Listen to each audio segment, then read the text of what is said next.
Welcome back to Regional News Conference. I'm Dee Delancey. Continuing our celebration of Black History Month, let me introduce Norman Jordan, portraying Carter G. Woodson. Well, it is indeed a pleasure to be back here in West Virginia. Even though I was born in New Canton, Virginia, for many years I called West Virginia my home. Well, let me take a few minutes to tell you about my activities and involvement with West Virginia. You see, my father, James Henry Woodson, and my mother, Annie Eliza Riddle Woodson, were ex-slaves. And one of the goals of the newly freed man and woman was to own their own land. Of course, you needed money to do that. Well, my father heard that over here in this, at that time, new state of West Virginia, they were building a railroad through the mountains, and they needed labor to help construct that project. So in 1872, my mom and dad, along with my oldest brother William and my oldest sister Cora, moved from New Canton, Virginia, to Huntington, West Virginia, where my dad got a job with the C&O Railroad. And my mom did work. She took an ironing and washing.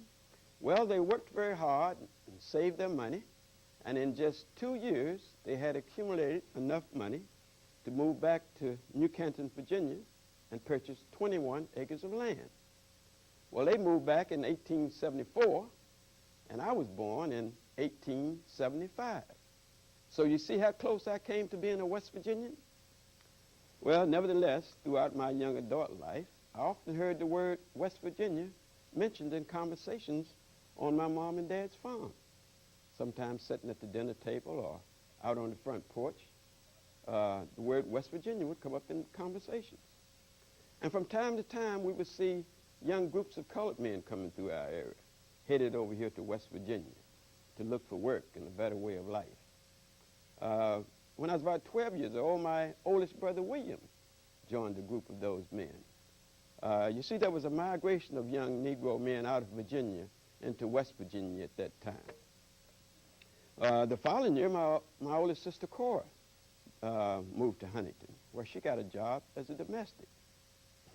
Well, let me tell you, when they would come back to that little farm we lived on with new shoes and new suits and blouses and skirts and money in their pocket, talking about how exciting life was in that new state of West Virginia, well, we younger boys and girls, we couldn't wait until our turn came to make that journey.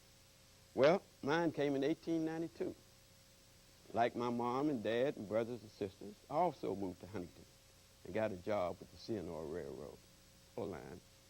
But to make a long story short, in 1912, I became the first son of slave parentage to earn a Ph.D. in the United States of America. Now, of course, I didn't have to go back in the coal mines after that. I became a professor at Howard University. Then in 1920, the governor here in West Virginia contacted me about coming back to West Virginia, being president of West Virginia State College. Well, I didn't take him up on that right then, but I did recommend somebody who he accepted, and later that person hired me in 1920 to be the dean here in West Virginia State College. So from 1920 to 1922, I served as the dean at West Virginia State College. Well, I could tell you a lot of more stories about my life and activities. Of course, I'm a famous person now for starting the program that at that time I called it Negro History Week, which has become Black History Month. And going a little bit in the future, there's a president coming up called President Clinton who's going to name it National African American History Month. So anyway, that's my story and some of my activities. I'm glad to be able to come and share them with